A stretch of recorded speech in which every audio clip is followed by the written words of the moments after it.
Sabri Zamil Al-Nuri.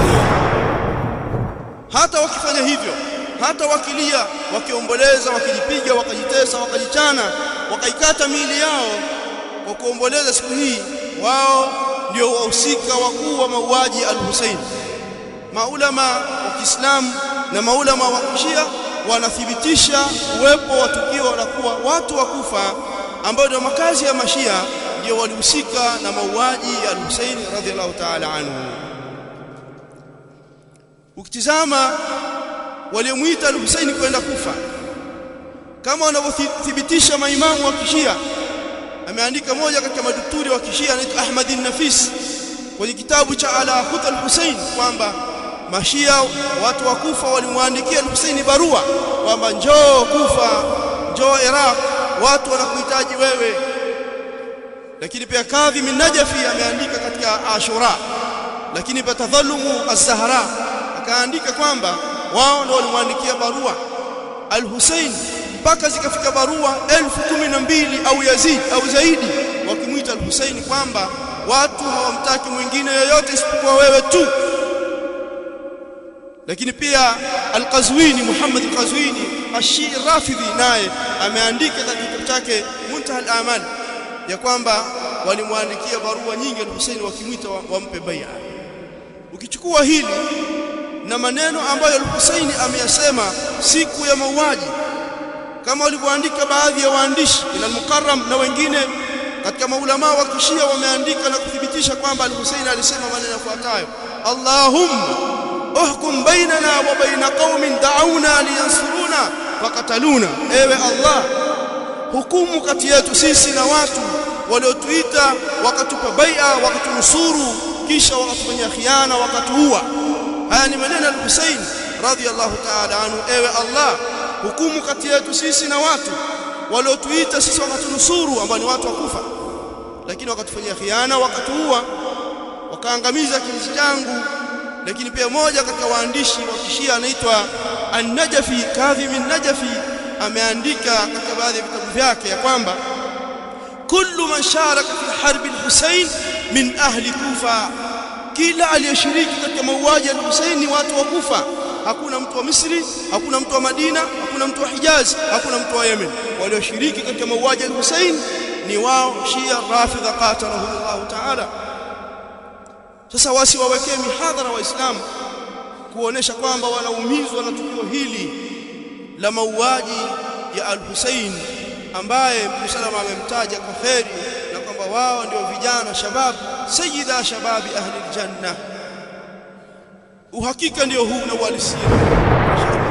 Sheikh Ta'ala alayhi katika kitabu chake cha Dhamm al-Mas'ala, katika mukaddima taba ya pili ya kwanza, ameandika akawataja baadhi ya maduati na walimu wanaoidhalilisha dawa salafia, wayuhinuna al-ilma, wanidhalilisha ilmu, yarkudhuna min aradhi al-haramain wal-Kuwait wa ghairi dhalik, Dubai, wanaosafiri kila mahala, akaenda mamlaka Makkah na Madina, akaenda Kuwait, akaenda Dubai, akaenda wapi, akiomba mchango kwa ajili ya kwenda kujenga msikiti au kwa ajili ya kujenga nyumba ya mwalimu au gari, kwamba sayara ni dawa, naenda kuomba gari ya dawa.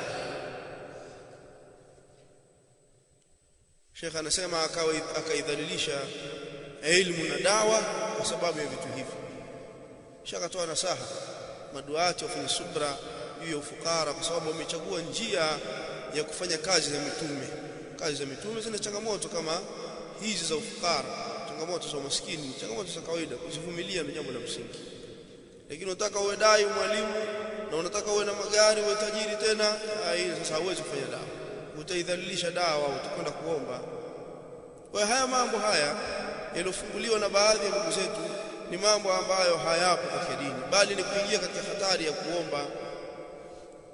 Msikiti ujengwe wa kawaida, nadhalika Umar anasema akinu nasa anil harri wal qarr, jengeni msikiti, funikeni kawaida tu, mwazuie watu na joto na jua waweze kufanya ibada. kama uwezo wetu waishie hapo tufanye hivyo, lakini kama tuna uwezo sisi kama wanashura wana msikiti tukafanya hivyo, tukikalifisha wenyewe, hakuna shida kujenga msikiti kwa ile hadhi tunayotaka sisi. Ibn Abbas pia ametaja maneno kwamba maneno Mtume sallallahu anasema akitosimama kiyama mpaka watu wajifakirishe kwenye kuinua na kujenga msikiti, na akasema mtaipamba msikiti kama zakharafat al-yahud wan nasara, mtashindana kwenye kupamba msikiti kama waliofanya Mayahudi na Wakristo. Sheikh Mukbil amestaja hadithi katika kitabu chake cha Risala Shar'iyya Salat bin Ali, Shar'iyya Salat bin Ali, risala nafisa muhimu sana. Kwa hiyo inatakana walimu, wanafunzi, maduati, mashaikh wahifadhi na waitukuze ilmu na da'wa, wasiwe ni watu wa kuombaomba kwa ajili jenga msikiti, nyumba ya mwalimu, na yeye ndio mwalimu. Sheikh Mukbil anasema wa huwa al-imam, asema nyumba ya imamu pale hatuna, tunaomba na yeye ndio imam. Gari ya da'wa na gari atakatembelee yeye. Kuombaomba hakufai. Hakuna dalili inawaruhusu watu wafanye mambo haya, bali dalili zinazuia kuomba pasi na dharura, pasi na haja.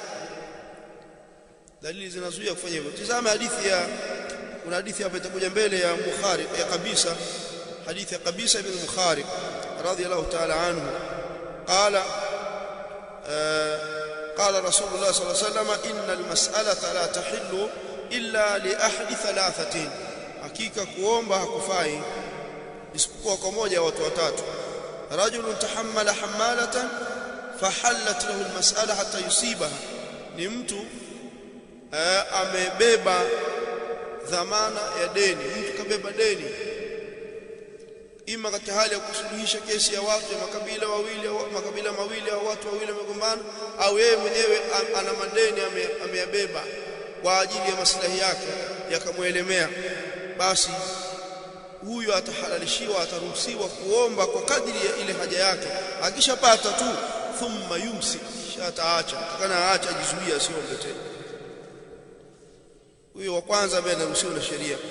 Wa rajulin asabatu jaiha ijtahat malahu fahallat lahu masalata yusiba qawama min aish, na mtu mwingine ni yule ambaye maafa yameimaliza mali yake, maafa yamemaliza mali yake akawa hana kitu. Huyo ataruhusiwa kuomba mpaka apate qawama min aish, aweze kujikimu kimaisha. Akishaweza basi. Wa rajulun asabatuhu faqan, mtu mwingine ni yule aliyopatwa na umaskini, fahallat lahu almas'ala hatta yusiba qawama. Riwaya imekuja inda Muslim, hatta yashhada au yaquma thalathatu min dhawi alhija, mpaka wanasimama watu watatu wenye akili wakashuhudia kwamba kweli fulani amepatwa na umaskini. Fahallat lahu almas'ala, akaruhusiwa kuomba, kisha akishapata anatosheka na aendelee tena. Fama siwahunna min almas'alati ya Qabisa suhtun yaakuluhu sahibuhu sultan. Alia maneno yanasema nje na haya na hizi dharura ziko baadhi zimetajwa, lakini nje na dharura hizi katika kuomba ya Qabisa ni haramu anakula mtu, ni haramu anakula mtu, ni haramu anakula mtu. Hii riwaya ya chini ya Jundub amalizia baadhi ya dharura zingine, au fi amri la budda minhu, au kwenye jambo hakuna namna, hapana budi. So ukitizama hadithi hizi na uombaji wa ndugu zetu baadhi kwa ajili ya kujenga msikiti, kuomba michango kwa ajili ya umeme, ujenzi wa msikiti, kwa ajili ya kadhaa, kujenga madrasa, nyumba ya mwalimu, hivi ni kweli tuna dharura hiyo? Na sisi wenyewe wakazi wana msikiti, wana shura, wana kamati, wasimamizi wa msikiti, hatuwezi kujishika sisi wenyewe tukajenga? La shaka bali tunaweza. Kwa nini tufungue milango ya kuombaomba mpaka ikawa ni jambo kama nafaa, ikawa ni kama jambo linafaa, ukajifananisha sasa na hizbiyin, manisha na mahizbi, wana harakati Ansar Sunna Sururiyin, ambao wao tabia yao ni kuomba mali za watu. Sisi tunashuhudia kwenye misikiti yetu jirani hapa, hii misikiti ya majirani, wakiwaomba watu kila siku kuchangisha mali, kwa ajili ya msikiti, kwa ajili ya vyoo, kwa ajili ya shule, miaka inarudi.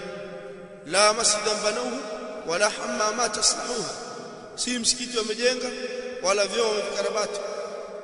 Kila siku 100,000, 200,000, 200,000, mara 200,000 mara 20, hela nyingi sana. Lakini si msikiti wamejenga, si vyoo wamekarabati. Mali za watu zinakwenda wapi? Tunawalipa walimu. Sasa yote tunawalipa walimu.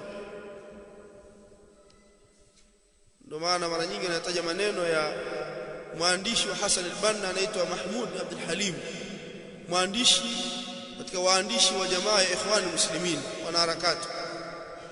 Anasema kunna idha waqana fi dha'iqatin maliyah rafa'na sha'ira at-tabarru ila ism Falastini, tulikuwa sisi tunapohitaji mali basi tunainua matangazo na mabango kuchanga kwa ajili ya Palestina. Ndugu zetu hawana chakula, wanahitaji msaada na kadhaa, kumbe tunahitaji kwa ajili ya mambo yetu. Ndio mara siku kadhaa unamuona shehe huyu ana gari, huyu ana Harrier, huyu si ana Range Rover, huyu ana IC, huyu amejenga jumba. Sasa kwenye msikiti mnatajirikia wapi na msikitini hamna hela? Sasa tupeleke pesa wapi? Msikitini. Sasa inakuwaje wanaharakati watajirikia msikitini? Mali za watu. Haya mashule pia, shule kwa ajili yetu, kwa ajili si wakazi, kwa ajili ya kazi wa Moshi, kwa ajili ya kazi ya wapi? Islamic, lakini mali za watu kwa siku wanapigwa pembeni. Inakuwa ni shule ya wanataasisi wanajumuiya. Wengine wote wanakaa pembeni. Kwa hiyo huu ni mfumo wa jamaa ya Ikhwan Muslimin. Jamii amwali nas, kusanya mali za watu kwa kuwadanganya watu kwa ajili haya. Sasa sisi tusiwe pia kama hawa. Ni kweli kwa biashara zetu ambazo tuko nazo hatuwezi kutengeneza choo kwa matajiri ambao tuko nao na miradi mingine tuko nayo sisi. Unakuta msikiti wakati mwingine una mafremu hivi, tumekaa chini tukashindwa kweli kuweka mikakati ya kutengeneza choo, kutengeneza majengo yetu mahala fulani. Bali siku ni lazima kwamba watu wachangishwe, waombe mali. Kuomba mali za watu basi na dharura la yajuz, ifai. Kwa hiyo nasiha kwa salafiyin hususan, nasiha kwa salafiyin hasa, jambo hili ni jambo ambalo tumelifungulia mlango na halifai.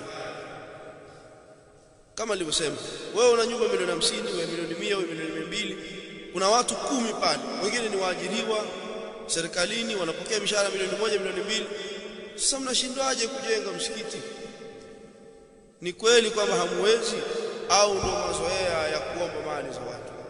Kwa hiyo watu watahadhari kwa mujibu wa hadithi na kuomba watu mali zao. Hakuna lazima kujenga msikiti huo unaotaka kujenga. Na msikiti wa kawaida tufanye ibada. Kama kuna uwezekano basi jengeni msikiti mkubwa, lakini si kuwatia watu katika dhiki na kuna mali za watu. Tayeb,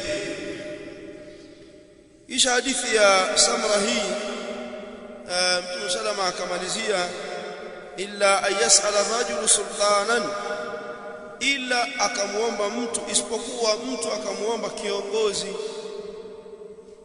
Hii ni sura pia inavuliwa. Mtu kumuomba kiongozi yeye ndiye mwenye majukumu ya umma na yeye ndo anaisimamia Baitul Mali ni mali ya Waislamu. Kwa hiyo hakuna lawama mtu akaenda kumuomba kiongozi.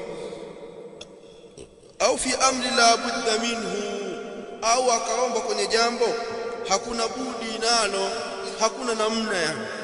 Au fi amri la budda minhu, au kwenye jambo hakuna budi nalo. Rawahu at-Tirmidhi wa sahahahu. Paka hapa tunamaliza mlango wa sadaqa at-tatawwu, sadaka za kujitolea.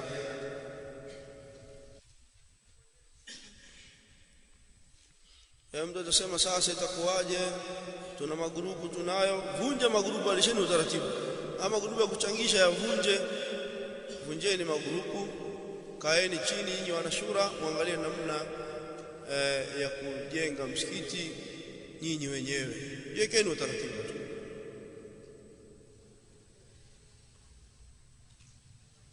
na kununua nyumba ya milioni 50. Sisi wana msikiti tukae tulazimishana, fulani utatoa milioni ngapi, wewe utatoa milioni ngapi? Wewe si umejihusisha kwenye msikiti huu? Kwa hiyo sisi hapa tukuombi, ni lazima sisi tumetoa rai tununue nyumba, sisi ndio viongozi wa msikiti. Kwa hiyo tulilazimisha wenyewe, wewe utoa milioni 5, milioni 10, mimi nitatoa kadhaa. Hutaki kaa pembeni. Ndio iko hivyo. Kwa hiyo ni kuyavunja magrupu haya na kutengeneza utaratibu nyinyi wenyewe. Tusizoee tabia hizi za kuomba.